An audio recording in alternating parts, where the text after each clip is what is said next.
for example, taking a look at the trannies, look at the pop here. Look at how we do the crossover. This is a bow tie. Kind of like Dave Landry, one of the traders that I used to study, calls it a bow tie, because realistically this looks like a breakdown, and then all of a sudden it pops back up on top of, you know, the moving averages, and now is the alligator: green, red, blue, pink. So yeah, this will tend, and you try to go back and find a chart that's in play.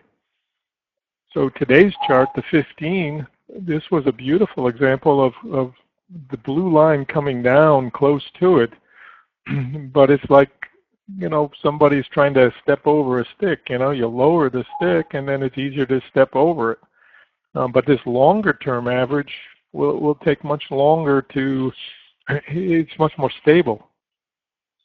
So it's a better representation of where the market wants to be bought from. And then when we get a pull down here, the real battle becomes, can all of these lines hold it down and compress it and bring it back or not? Turns out no. Today, no, it's just an overshoot and climbs back on profit taking, gets a little muscle right here. This bar, a little muscle, and then it's back to the races. So yes, to answer your question, this pink line is very important, and depending on, you know, your time frame that you're looking at, you know, you could see today this is still supportive on a 30-minute basis. 60-minute basis, the blue line, we haven't even cracked that. 120 chart, driving for the E-mini. So the slope of this is up, and until you break that, this tells me that this chart is the power chart right now. One little break here, and then bang, bang, bang. Look at the slope on the RTH, still here. You know, today we pulled down into the moving averages and right back up. So the traders who wanted, you know, to go, you know, common sense says that if this is still underneath us, that's still support. And as a day trader, you can get a good trade where it'll come through and flash through it, but until it does, you still have to respect these ideas. And that goes for the XLF.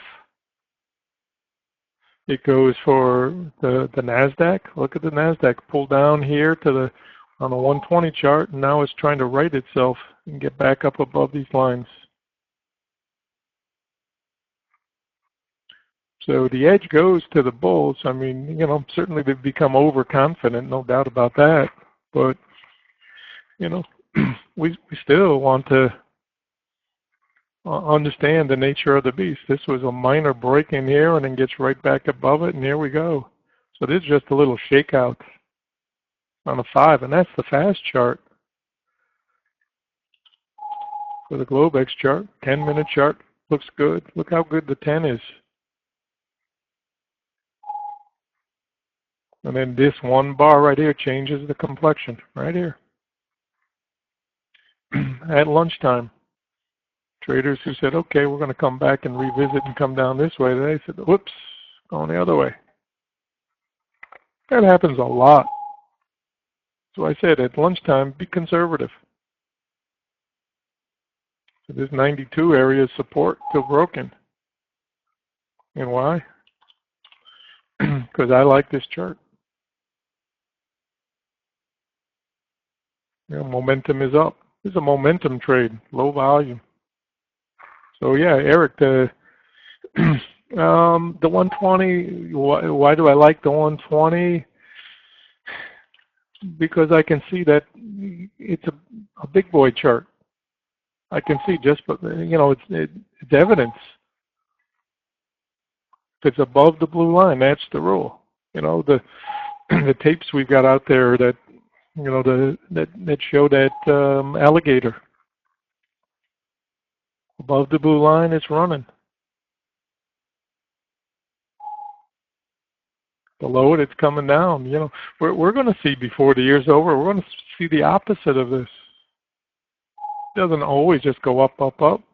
We'll see. We're going to see corrections, and the sign of the correction will be when these larger charts roll over. The first sign of it will be getting under the blue line, and then the battle will be the blue line and the pink line again. But for now, it's still supportive. And sometimes you get exhaustion highs, where it just pops. And then you get a gap down and comes the other way. You just never know. But to me, this is very stretched. So if I want to back this off,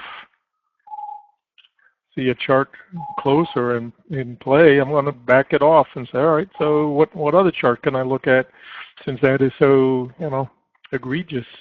And first try is at the 240, and there it is. Oh, that looks pretty good.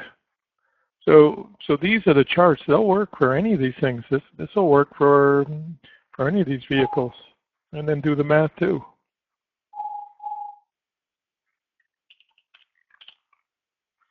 $120.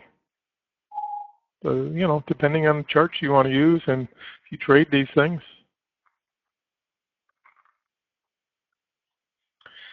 So refusal to come under this keeps a squeeze on. I said today I thought we'd be very lucky to get to 92. We got to 92. I said, don't be greedy. And it's 2:30. So keeping an eye on time. Got a little time left for the longs, but don't forget by the end of the day, we said if the longs took profits early, then it would leave them free to run the end of the day if they wanted. And obviously if it popped earlier, then we'd look for the opposite in the afternoon. So first scouts are trying to test that 99.5 target that we thought might be available, and then anything you can get above that. Trying to bump the stops a few points, see if there's anything there. Volume's low. There's a trap and squeeze move. I would not overtrade. I would not. Anybody that's played this long move today, we said yesterday you got to be very, very patient if you're playing these kinds of trades. And then they can evaporate by the end of the day.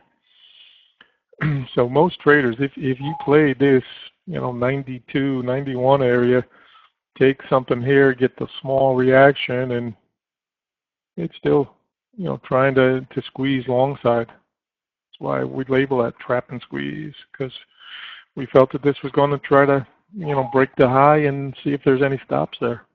That psychology area. And everybody thinks got to stop exactly at 1500. Doesn't.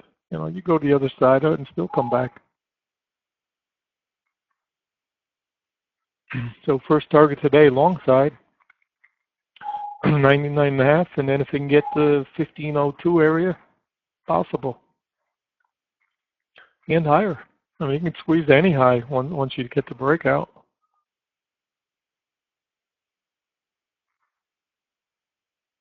So my guess is that before the end of the day is over, we'll probably see another point higher at least.